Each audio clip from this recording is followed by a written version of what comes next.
Hello, Brighton. How are you? Thank you very much for having me. It's an honor to be here. I'm going to be talking about how to EAT links. Now, some of you are going to say that EAT has nothing to do with backlinks. And for those people, I beg you watch this presentation and make up your own mind, because I think I may talk rubbish sometimes, but I do have more than a passing understanding of links and backlinks.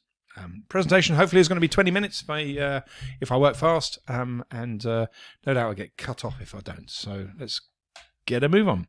Who am I and who are Majestic? Majestic is an award-winning backlink analysis tool. We are one of the largest web crawlers on the planet, and what we do is look at all the links going out of pages and reverse that index to show you all the backlinks going into a page. And I used to be the marketing director of Majestic, but now I'm a brand ambassador, remain a brand ambassador, and I've gone on to write things like SEO, which is a small book on moving search from strings to things. It's been around for a long time. If you want this presentation, you can email talk@dixonjones.com to get these slides. So just put EAT in the title, and I'll put this slide up at the end as well. And now we're going to talk about EAT. And EAT is used heavily in the quality rater guidelines. The quality rater guidelines are 170 pages of PDF file that you can get on the link below. And they're really important to SEO because they are what Google's algorithm aspires to be. So they are quality raters who are paid to judge the results of Google's algorithms. And that's why it's important. It's also important because the recommendations that are in there come from Google themselves, not from third-party opinion. A lot of the presentations at Brighton are going to be, SEOs who may have experience and may have some good observations, but when information comes from Google itself, that can be really useful. So EAT stands for Expertise, Authority, and Trust, and we're going to look at how we can use this to improve your link building and make more effective link building. So does the quality rater guidelines talk about backlinks? No, it doesn't actually. They don't talk about backlinks at all, but the guidelines do mention link or links 120 times in 170 pages. So links are very, very important for the quality rater guidelines, but they're mostly talking about links out of a web page, not necessarily links into a web page. It's kind of obvious because they don't have access to Majestic or backlink profiles. What they're doing is judging the quality of a page, but one person's outlink is another person's inlink, of course, or backlink. So quality raters are asked to set a page quality score for every page that they visit. That's basically what they do, and they make a thing on that line at the bottom. And Google's algorithms are really trying to emulate these scores. So Google has an expected page quality score that they think the quality rater will kind of go with, and they're hoping that the page quality score will reflect what the algorithm thought it was going to be, whether they think it's a good page or a bad page. Because Google's already set that expected score. Also here, it's important to note that below a certain threshold of quality, the Google engineers don't really have to worry very much. So when a page is of low quality, then Google just doesn't think it's particularly valuable to anybody, to man or beast. So they're only really trying to make sure that they are getting the best pages, and then they're deciding a page is not up to the mark. So, if you want one mantra about backlink building, link building, Booker T. Washington was an advisor to Roosevelt, I think. He said, associate yourselves with people of good quality, for it's better to be alone than in bad company. And this is my mantra that I look at when I look at link building. Because Google is trying to assess quality. So the links out of a page get the EAT treatment, the expertise, authority, and trust treatment, because so this is from the guidelines. All this white stuff is from the guidelines. So if there's a link out of a page, then the link itself is going to affect the page quality of that page. Think about this when you ask for a link. Are you making their page better or worse? And be honest. It's not about what it's doing for you. It's about what it's doing for the page quality of that page. And if you can do something in your link building strategy to focus on improving that person's the expertise on that page, or improving the authority of that page, or improving the trustworthiness of that page, excuse my tied tongue, then you have a chance of building links. We had main content here. So in the guidelines, they were talking about MC, which is main content.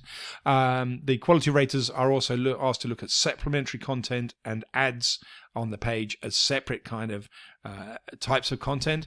It's not to say that supplementary content is bad. Quite the opposite. It is a link opportunity. So this is an example of some supplementary content.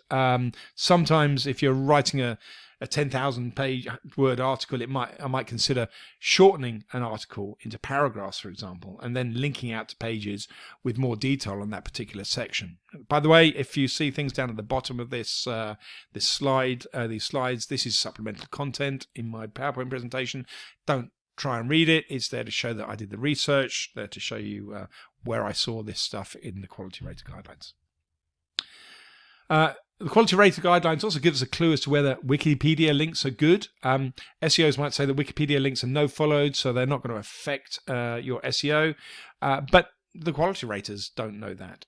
Quality raters are not taught about no-follow. They are, however, encouraged to research Wikipedia to see if the page or main content stands up to scrutiny. So if they look at the Wikipedia information about a particular page and then it talks about your site, then that's clearly going to talks about the site that they're judging, then clearly that's going to have a big impact. So yeah, a Wikipedia page is a great thing to have to a particular web page.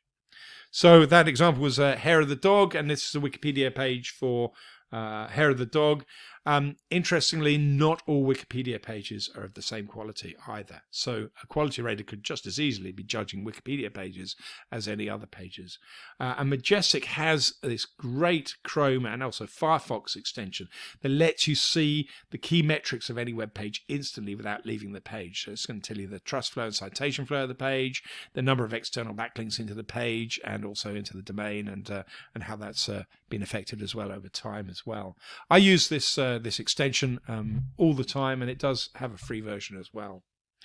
And let's see that in action in a second. So this is actually an example of quality rater in the quality rater guidelines. This was an example that Google put in about a page that had perhaps the lowest quality of all. And the reason it had lowest quality of all is because there is very, very little main content here. It's just asking a question: where water is plentiful, soil is often what? Presumably the answer should be wet, but anyway, the question is not answered here. Or even consistent, and not all pages are and all of the content here is supplementary content or paid content. So Google recommends that the quality rater should mark this as the lowest of the low, really. And I looked this up now to see what's happening now and see whether the Majestic Chrome extension tool verified that. Actually, they've changed this content now. They've changed the page. It still links, but it's now listing the best answer, and they've relegated all the supplementary content on this page. However, it doesn't get them away from the fact that it's got zero trust flow and zero citation flow. Probably as a result of not having that good content over the course of time. And of course, it's now a wiki user that wrote it 7 years ago, so that wiki user is not necessarily a person of authority or trust or expertise. So consider everything at the page level as well here. Some pages are good on bad websites, and some pages are bad on good websites. I'm not a big believer in assessing a site's quality. I can see bad pages on Wikipedia. I can see good pages on Answers.com. And a caveat here, by the way, Answers.com, ever since Google started doing Google Answers, is a competitor to Google. So that may, I'm not saying that they were biased, and I'm certainly not saying Answers.com are a bad website. But the quality raters don't just analyze web pages, by the way. They also check the SERPs and things like maps. So this one here, and they say that a link here to the directions is a really good thing. But you can also got a link here to whitehouse.gov. So the takeaway here is it's very obvious from the quality rater guidelines that claiming your own GAMB listing, Google My Business listing, and making sure it's got a link to the web page is a good link building thing to do. It's going to improve some quality rater scores in some cases. So let's demonstrate how EAT can be used in your backlink strategy. So from here on, I tried to put each GIF as being the content on an existing web page. So this is one of the few GIFs I could find where I considered the GIF itself to be a meta, to be a sort of to represent, expertise and authority and trust. It was hard to find one that actually did all three. So the quality rater guidelines are all about a page demonstrating EAT and having a bigger page quality scores. So how can you offer something to a website owner that fulfills one of those three pillars that they may not already have? So let's start with expertise. Demonstrating expertise is probably the easiest thing that you can do to help a website. So this, for example, is a GIF of somebody who's clearly an expert at cutting Christmas trees and pruning Christmas trees. I think that's fair to say. So if you've got a Christmas tree website, giving this embedded video into that web page might be a way of demonstrating expertise. And using SlideShare or video embeds are potentially great ways of allowing a website owner, a web page owner, to get more expertise on the page. And you see quite a lot of YouTube videos embedded on other people's web pages, for example. Demonstrating trust, however, let's move on to that. How might you offer links that are going to demonstrate make a page more trustworthy, and in the process get a link to your website? One way in which this is done is through G2, for example, do this very effectively. They are all about building trust, and they have a reviews website if you don't know them, and then they have these trust badges. So what they do is they encourage their customers, their users, to put these trust badges on their websites, because these trust badges are going to increase the reader of the web page's trust in the site that they're reading or the page they're reading. So a good example of using the trust pillar and link building together. This is one of my pages, actually, and this page is desperately trying to ooze trust. We really want to be seen as trustworthy, but there might be many link opportunities by a third party here if they wanted to get a link on this page. What, for example, if the Global Search Awards had a link to the video or award ceremony or comments by the judges, for example, as to why this site got the Global Search Awards, because otherwise it's just a badge on a page. Or what if those brands there, the Imperva and the CarWows there, had reviews about this site on their own site? That might encourage a link through. Or what if those SEOs that have given reviews there also put reviews on their own websites? All of those might encourage me as the owner of this web page to link out to those sites. I'll be honest, it's the home page, and the home page for me is sacrosanct. But I might link to an internal page on my site with trust signals, which could link out for verification, and so Quality Rater would still be able to see that these trust signals are genuine. Links from the homepage do happen in this way. Here, Smart Money Business Awards has managed to get a link from the homepage of Starling Bank, and it demonstrates extra trust because you can vote for this bank on the British Bank Awards. Eventually, that's going to be a logo, no doubt, or an award if they get voted or at least shortlisted. So the British Bank Awards currently, or when I did this, had a link from the Starling Bank homepage, which is interesting.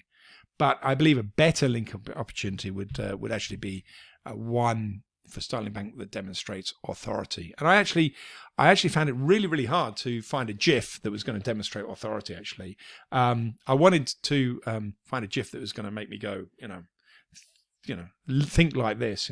This is, but all the GIFs were about FBI officers in either doing very bad things or people dressing up as FBI officers, and there was no authority in there at all. And that might be why .gov pages or .acu pages carry so much weight. It's much less likely to be about the fact that the domain is the TLD is a .gov or an AC, but more about the perception of authority that is endowed upon a .gov page, for example. So how might a quality rater assess authority, and how might a link to your site improve the authority of the source page? And that's not really easy. But certification badges, especially ones that link to the badge issuer, has certainly helped. So even though this link doesn't exist on Starling Bank, I think it would be a better link on their homepage if they link through to this page on the FCA website that shows them that they are indeed an FCA member. So they've got the logo saying they're FCA approved, but if the FCA asks for this link, it would in fact benefit all parties. Firstly, the user would easily be able to verify whether Starling Bank is indeed allowed to operate as a bank. Second, it would give the page a potentially higher page quality score. And thirdly, it would do no harm for the FCA as they lend their position of authority to their members' pages. Also, when it comes to authority, only people of authority may have an advantage for getting links through guest blogging. There's a lot of guidance about who is responsible for the main content in the quality rater guidelines. They ask the quality rater to work out whether it's the writer or whether it's the website owner that's responsible for the content.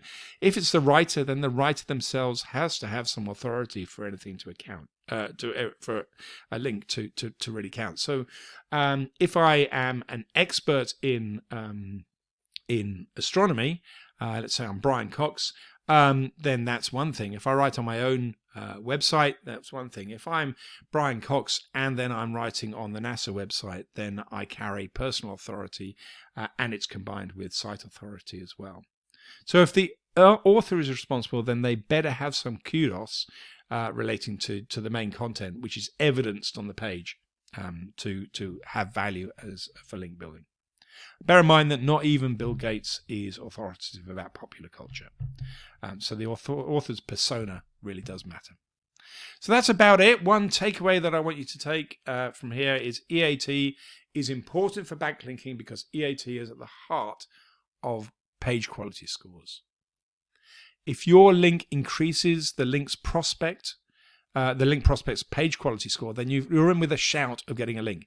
But if it reduces or makes no difference to their page quality score, you really have no bargaining chip. You have no discussion to have with that that site owner.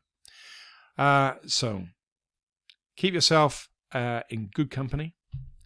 And if you want a copy of the talk, then please do come and get it. Thank you very much. And goodbye, BrightonSEO.